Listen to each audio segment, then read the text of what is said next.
Welcome back to the Crochet Chronicles, my friends at yarnspirations.com. We have 4 videos in one today.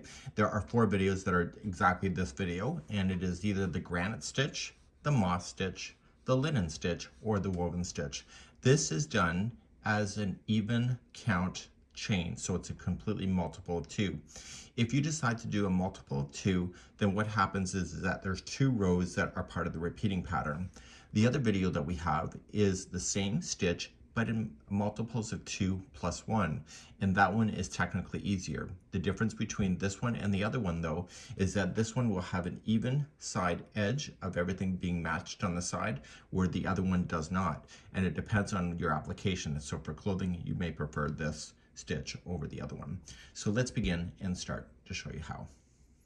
So let's do this stitch. The multiple is only 2, so just go 1, 2, 1, 2, and 1, 2, and 1, 2, 1, 2, and 1, 2. You could just do an even number as well. Once you're happy with this, then what you can do is just lay it against something. Maybe you want to match a size, and then you can start. So just as an even number and multiples of 2. Let's begin row number 1. To do row number 1, you are going to go second chain from the hook, and you're going to single crochet, and I always choose the back hump of the chain because I think it looks nicer. You're then going to chain 1, skip 1, and single crochet into the next chain, and you're creating a chain 1 space that you'll be using in the next row. Chain 1, skip 1, single into the next, and you're going to do this all the way down your chain. So chain 1, skip 1. So please do this all the way down your chain, and then I'll meet you at the end of the chain. And for those that are ready for the ending of the chain, is that you'll skip 1, and the very last one is going to be a single crochet. So this is getting ourselves set up, and now the next 2 rows are going to be the repeat for the whole thing. So let's turn our work and do that. Let's begin row number 2. So you notice that you have a single crochet in here, and then you have a space. So you're going to chain 1, and you were going to put in a single crochet in the top of the first single. So that's going to always keep your edge looking solid. This space here is the next stitch. I need you to also put in a single crochet there. And now you're going to begin the jumping process. So chain 1, skip the next single, and just use your fingers and ply it open, and you'll get the next chain 1 space. So you're only going to play with the chain 1 spaces and then just using those, but make sure you chain 1 before you go into any of those spaces to provide another space that you'll use coming up. So chain 1, skip 1, go into the space. And in this row, it's slightly different on the edge. So just put me on pause.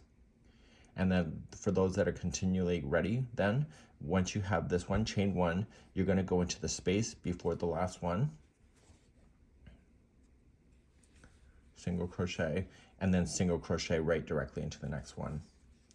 So you will notice in this row, whenever you have it, the first 2 are directly beside each other of the single crochet, then you start jumping, and that changes because in the next row it's different. So you turn your work, and let's begin the next row. To do the next row, you're going to chain 1, and you'll single into the first. So you have to make a decision. You'll notice that there's another single crochet before the jumping up into the hole. So you're going to chain 1, jump over that single crochet that's there, and go right directly into the chain 1 space hole.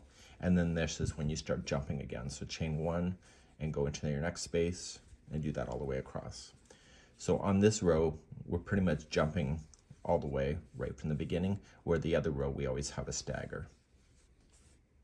Okay, so chain 1, skip the second last single crochet, and then just single into the last.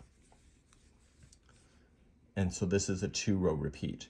So to start the next one, when you start, you're going to chain 1, you'll single into the first, you have to single into the chain 1 space, and then you start jumping. So chain 1, and then start jumping into the spaces. So as long as you can identify how you're starting each of the rows, it becomes quite easy to do. This is used in a lot of clothing, for example. And the only time you really can't use this, let me just finish the last one here, single into the last. The only time you really can't use this stitch is when it's in a sampler.